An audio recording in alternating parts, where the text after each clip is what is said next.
Hello everyone, Daniel here with the Pedal Peasants YouTube channel. Thank you all for tuning in today. I appreciate you. Today I would like to bring a video and I want to share with you all a cargo rack that I put on my Swagtron, and I also want to elaborate a little bit more on how I installed it. I will also leave links for you in the description below so you can check out this cargo rack on your end should you be interested in picking it up for your EB5. Also, should you have any questions at any point throughout this video, I'm going to encourage you to drop a comment down below. I will do my absolute best to assist you in the best possible direction. With that being said, let's dive straight on into this. Before we continue, I also want to point out that I'm fully aware that this cargo rack is at a slant. It's not totally designed for the Swagtron EB5, however, it does work. It is from a company called Schwinn. As you can see, I'm putting on one of the batteries right here. This is a spare battery for my EB5. I'm simply going to bungee it to the rack and it does work. So I just want to let you all know and kind of bring awareness to this, that the rack isn't totally designed for this EB5. It is going to have a little slant. However, the rack does hold up to 26 pounds and it still does its job. It's stable up to 26 pounds. So therefore I went ahead and I still put it on there. I can utilize it as I would any other cargo rack. As you see right here, holds the battery just fine. I do have two spares that I can go ahead and put on this back rack should I choose to do so. I couldn't find one for the Swagtron specific, so I went ahead and I went with this rack right here. I want to switch over to a different angle and I want to show you the actual setup of this rack. Keep in mind, this rack is not by any means designed for the Swagtron EB5. However, I did make it work. Let me start off with the design and show you how the rack is actually mounted to the EB5 here. So starting from the bottom, as you see, there are pre-drilled holes in the Swagtron EB5 frame. I simply plug them in there.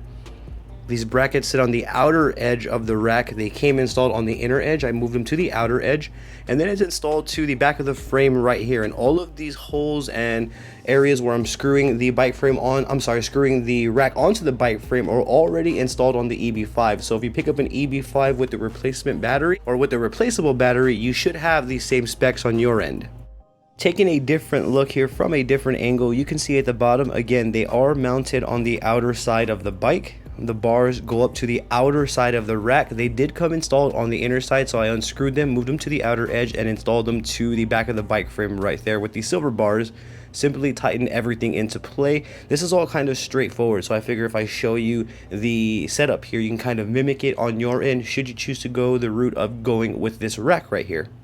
Before I even installed the rack to the bike, I went ahead and I moved this bar right here to the outer edge. It did come installed on the inner edge right here, but I moved it to the outer edge for both sides so that way it fit the EB5 here. It didn't fit when these bars were sitting on the inner side, so I went ahead, I moved them to the outer edge so that way they can sit on the outer part of the bike right here. So that was step one. I got the rack, I moved those bars to the outer edge and I screwed them back in. I adjusted this one to the lowest setting. Just to confirm for you, I did move the bars to the outer edge of the rack. For me personally, I'm not going to overload this rack with anything that's unnecessary, so I do feel that this setup would be adequate for my trips and my personal needs.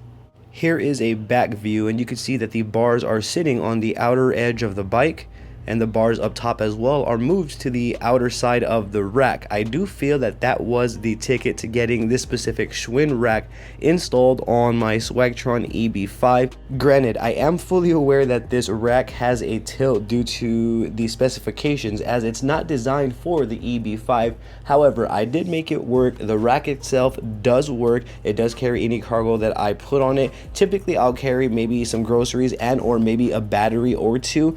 That is probably the most that I'm going to be putting on this cargo rack. It does hold up to 26 pounds, so I personally wouldn't overload it. So for me personally, it does its job. It is worth having on my bike. I do think it also looks cool as well. Let me know what you think in the comment section down below. Now, if you have any questions about anything that you saw throughout this video, I'm going to highly encourage you to drop a comment down below. I will do my absolute best to assist you in the best possible direction.